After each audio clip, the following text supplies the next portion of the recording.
Multiple loan यानी कि एक लोन लेने के चक्कर में दूसरा लोन, दूसरे लोन को देने के चक्कर में तीसरा, तीसरे लोन देने के चक्कर में चौथा, ऐसे करके आपके पास जो है काफी सारे मल्टीपल लोन हो चुके हैं। और कहीं ना कहीं आप सारे लोग जो है मल्टीपल लोन लेकर आप डिफॉल्ट करने वाले हैं या कर चुके हैं।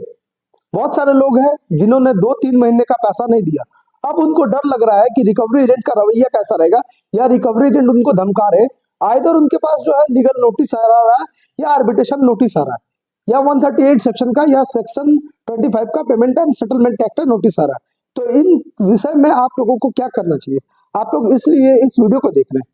तो जो लोग भी इस वीडियो के लिए इस वीडियो को देखने के आए हैं, तो मेरा रिक्वेस्ट रहेगा वीडियो को पूरा देखिएगा। जो लोग चैनल को नहीं देख रहे, चैनल को जरूर सब्सक्राइब कीजिए, बेल आइकन को दबाइए, लोन से जुड़ी इन्फॉर्मेशन हमेशा चैनल पर मिलती रहेगी। वीडियो को पूरा देखिए दोस्तों।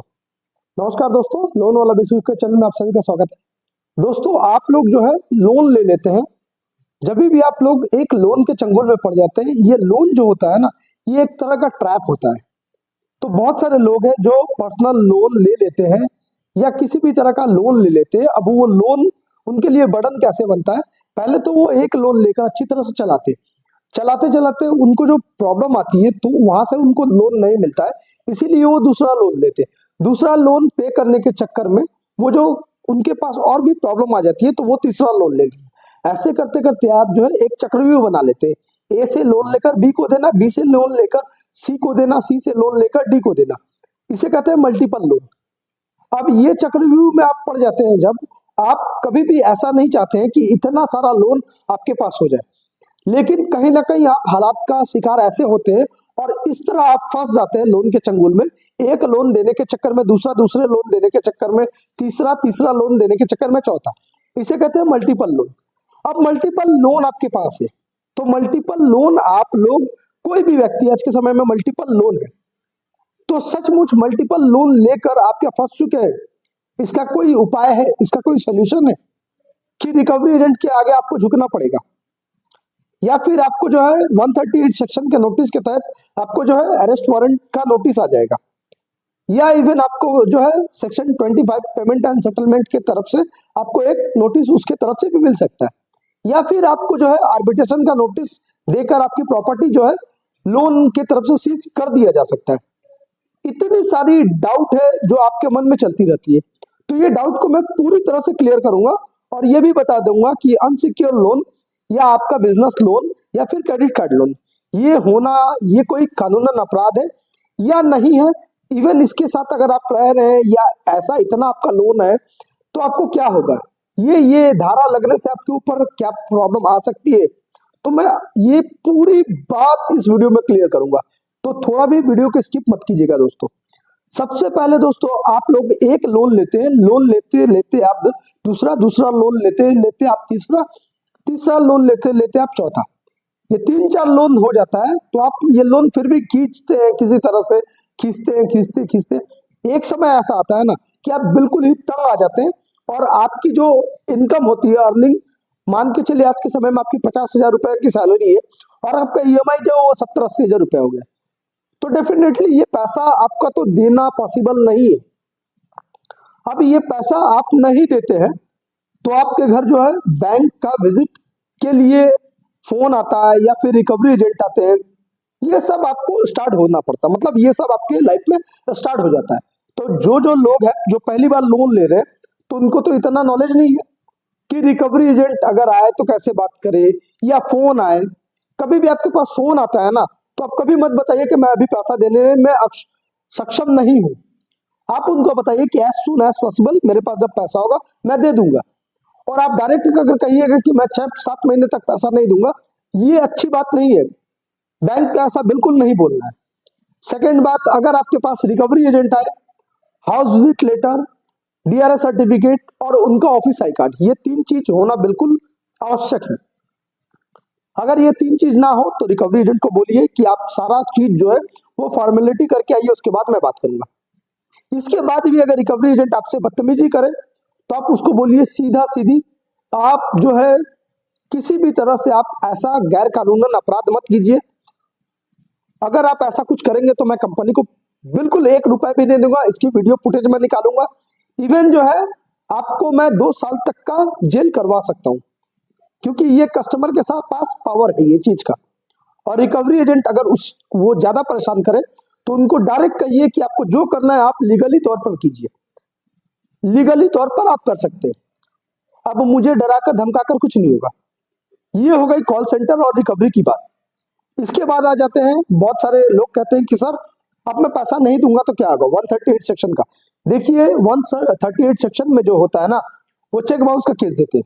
अगर मान के चलिए आज के समय में आप अगर चेक बाउंस करते हैं तो चेक बाउंस करने से बैंक जो इजी आपको जो है वो चेक बाउंस का केस देकर आपको कोर्ट में बुलाकर अरेस्ट करवा सकती है। लेकिन ये आप दिमाग में अच्छी तरह से डाल लीजिए, ये किसी भी तरह का कानूनन अपराध नहीं है, ये कोई क्रिमिनल गतिविधि नहीं है, ये सिविल एक्ट है।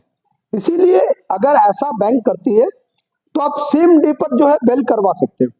अब सेम डे पर अगर बेल करवा लीजिएगा तो ये फिर केस जो है ये वहीं का धरा रह जाएगा, कुछ तो होगा नहीं। तो ये केस में आपको कुछ नहीं होगा, सब सिर्फ आपको बेल लेना पड़ेगा 138 में, अगर बैंक ऐसा करती है तो, एनबीएफसी ऐसा करती है तो। लेकिन ये बैंक एनबीएफसी ऐसा नहीं करती है, बिकॉज इनको पता है कि अगर ये ऐसा करेंगे, आज के समय में अगर आपका 1 लाख का लोन है उनके पास, तो ये 1 लाख का लोन अगर आप सेटलमेंट करते भी 25, 30, 35 जो भी आप देते वो उनको मिलता है। अगर वो ऐसा स्टेप लेंगे तो उनको एक पैसा नहीं मिलेगा।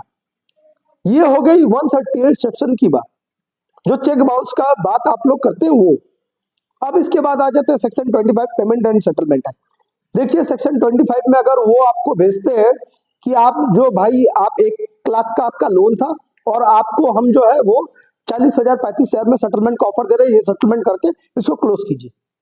ये पूरी तरह से आपके ऊपर डिपेंडेबल है, ये कोई भी आपको जो है थोक नहीं सकता या डरा नहीं सकता या धमका नहीं सकता कि आपको देना ही पड़ेगा।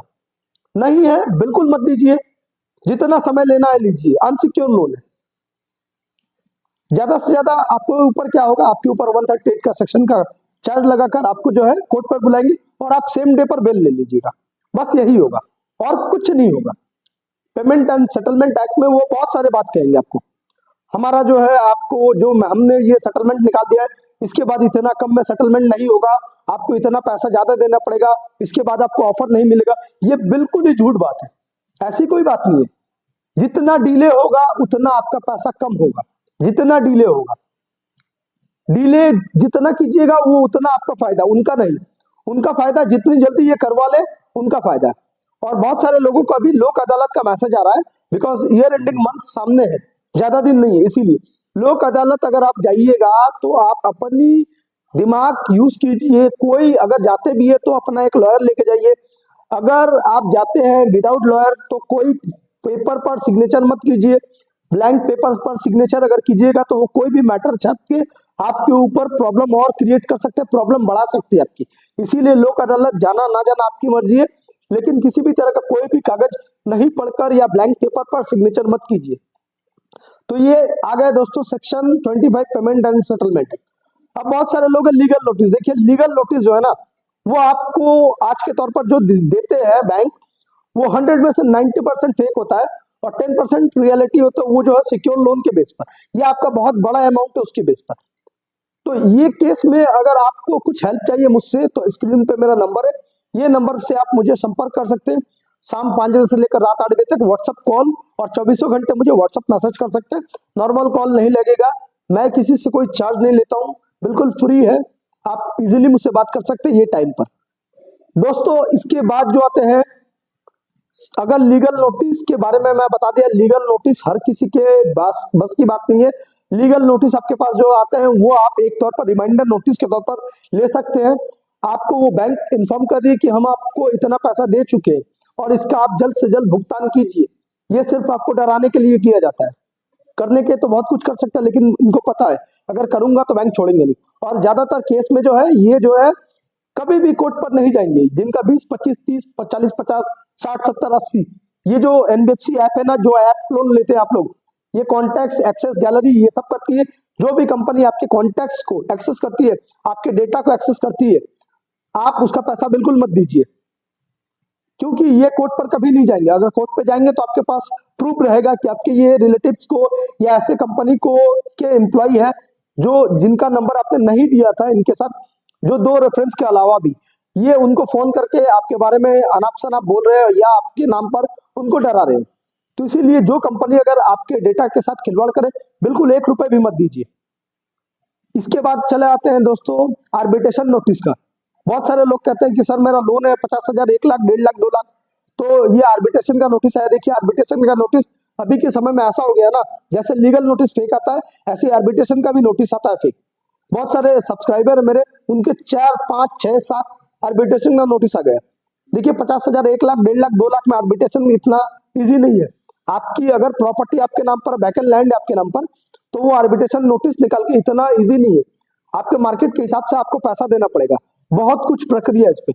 आपने आज लोन डिफॉल्ट किया और 3-4 महीने बाद आपकी प्रॉपर्टी जो है अटैच करके या आर्बिट्रेटर द्वारा अवार्ड पास करवा कर ये नहीं ले सकते। आर्बिट्रेशन नोटिस किनके लिए खतरनाक है? जिनकी सैलरी अकाउंट पे मिलती है, जिनके नाम पर कुछ ना कुछ है, उनको डरना चाहिए। अगर ऐसा कुछ है तो आप जो है मुझसे संपर्क कीजिए। और अभी के लिए मैं इतना बता देता हूं, जिन लोगों को भी 2-3 महीने का समय चाहिए उनको, तो आप मुझसे संपर्क कर सकते हैं। मैं एडवोकेट के द्वारा आपको ये नोटिस आपको भिजवा दूंगा। ये जो नोटिस आपको मिलेगा एडवोकेट के द्वारा, इसका एक चार्ज है। मैं चार्ज भी बता देता हूं। देखिए मैं हाइड कुछ नहीं रखता हूं, वो आपकी मर्जी है। मैं जानता हूं हर कोई व्यक्ति जो है वो लोन नहीं दे पा रहा, वो परेशानी में है। देखिए अगर मेरे द्वारा आप अगर आप जो है लोन का ये जो नोटिस भेजते हैं, तो महज आपको जो है 2,000 रुपए देने पड़ेंगे लॉयर को, और उससे आपको 3 महीने का समय मिल जाएगा। इसके अलावा भी अगर आपको मुझसे बात करनी है, कुछ सजेशन चाहिए, तो आप इजीली मुझसे बातचीत कर सकते हैं। दोस्तों इसके बाद भी मल्टीपल लोन, अगर आपका कुछ प्रॉब्लम है तो मेरा वीडियो देख लीजिए, बहुत सारा वीडियो। उसके बाद भी कोई डाउट है तो प्लीज मुझसे संपर्क कीजिए, मैं आपको अच्छी तरह से गाइड कर दूंगा। तो जितना हो सके दोस्तों आप लोगों से मेरा रिक्वेस्ट है, ये वीडियो को शेयर कीजिए अपने दोस्तों के साथ, वीडियो को लाइक कीजिए, चैनल को सब्सक्राइब कीजिए। ज्यादा से ज्यादा ये मैसेज, ये वीडियो को अपने दोस्तों के साथ शेयर कीजिए, फैमिली के साथ शेयर कीजिए जिन लोगों का मल्टीपल लोन चल रहा है। तो दोस्तों अभी के लिए दोस्तों मैं आप लोगों से विदा लेता हूं, फिर नेक्स्ट वीडियो में आपसे मुलाकात होगी। नमस्कार।